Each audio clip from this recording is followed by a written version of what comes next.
আসসালামু আলাইকুম ওয়া রাহমাতুল্লাহি ওয়া বারাকাতুহু। বিসমিল্লাহির রহমানির রহিম। এখন আমরা আলোচনা করব নবী করিম সাল্লাল্লাহু আলাইহি ওয়াসাল্লামের মেরাজের সেই অবিস্মরণীয় সফর নিয়ে, যেখানে তিনি ৭ আসমান ভ্রমণ করেছেন, বিভিন্ন নবীর সঙ্গে সাক্ষাৎ করেছেন, জান্নাত জাহান্নামের দর্শন পেয়েছেন এবং আল্লাহর সঙ্গে সাক্ষাৎ করে নামাজ ফরজ হওয়ার ঘটনাটি জেনেছেন। এই ঐতিহাসিক সফর শুধু মুসলমানদের জন্য নয়, বরং সমগ্র মানবজাতির জন্য একটি মহান শিক্ষা। প্রথম অংশ, মেরাজের পটভূমি। মেরাজের ঘটনা ঘটে নবীজি সাল্লাল্লাহু আলাইহি ওয়াসাল্লাম এর জীবনের এক অত্যন্ত গুরুত্বপূর্ণ সময়ে। তার জীবনে তখন দুঃখের বছর চলছে। আবু তালিব ও খাদিজা রাদিয়াল্লাহু এর মৃত্যু তাকে গভীরভাবে আঘাত করেছিল। সে সময় আল্লাহ তাআলা নবীজিকে বিশেষ সান্ত্বনা ও প্রেরণা দেওয়ার জন্য মেরাজে এই অলৌকিক ঘটনা ঘটান।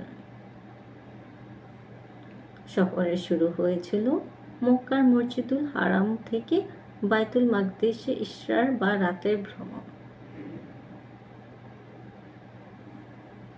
এরপর নবীজি সাল্লাল্লাহু আলাইহি ওয়াসাল্লামকে বুরাক নামক বিশেষ বাহনে চড়িয়ে আসমানে নিয়ে যাওয়া হয়।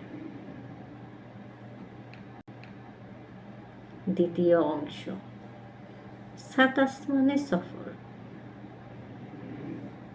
মেরাজের মূল অংশ শুরু হয় ৭ আসমানের ভ্রমণ দিয়ে। প্রথম আসমান। প্রথম আসমানে নবীজি সাল্লাল্লাহু আলাইহি ওয়াসাল্লাম এর সাক্ষাৎ হয় আদম আলাইহিস সালামের সঙ্গে।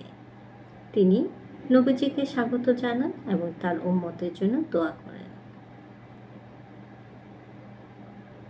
দ্বিতীয় আসমানে সাক্ষাৎ হয় ইয়াহিয়া আলাইহিস সালাম ও ঈসা আলাইহিস সালাম এর সঙ্গে। তারা নবীজিকে অভিনন্দন জানান। তৃতীয় আসমান, সাক্ষাৎ হয় ইউসুফ আলাইহিস সালামের সঙ্গে, যার রূপের তুলনা পৃথিবী আর কারো নেই। চতুর্থ আসমানে সাক্ষাৎ হয় ইদ্রিস আলাইহিস সালামের সঙ্গে। পঞ্চম আসমানে সাক্ষাৎ হয় হারুন আলাইহিস সালামের সঙ্গে। ষষ্ঠ আসমানে সাক্ষাৎ হয় মুসা আলাইহিস সালামের সঙ্গে এবং সপ্তম আসমানে নবীজি সাল্লাল্লাহু আলাইহি সাল্লাম এর সাক্ষাৎ হয় ইব্রাহিম আলাইহিস সালামের সঙ্গে। তিনি বাইতুল মামুরে নামাজ আদায় করেছিলেন। বাইতুল মামুর হলো ফেরেশতাদের জন্য কাবা ঘর। তৃতীয় অংশ, জান্নাত জাহান্নামের দর্শন। নবীজি সাল্লাল্লাহু আলাইহি ওয়াসাল্লাম জান্নাতের সৌন্দর্য এবং তার মধ্যে মুমিনদের জন্য থাকা চিরন্তন শান্তির বর্ণনা দেখেন। তিনি জাহান্নামের কঠিন শাস্তি এবং পাপীদের অবস্থা প্রত্যক্ষ করেন।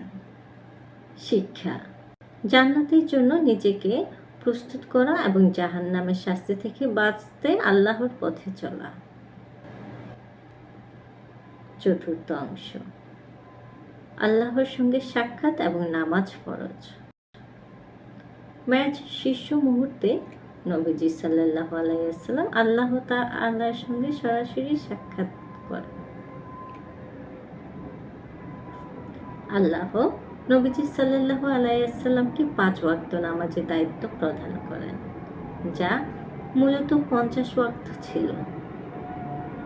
মুসা আলাইহিস সালামের পরামর্শে এটি কমিয়ে ৫-এ আনা হয়। এই নামাজ হলো আমাদের আল্লাহর সঙ্গে সরাসরি যোগাযোগের মাধ্যম। পরিশেষে শিক্ষা ও বার্তা। মেরাজ আমাদের শিক্ষা দেয় যে দুঃখ কষ্টের মুহূর্তে আল্লাহ আমাদের পাশে থাকেন। এটি আমাদের জান্নাতের প্রতি আকাঙ্ক্ষা এবং জাহান্নাম থেকে দূরে থাকার প্রেরণা দেয়।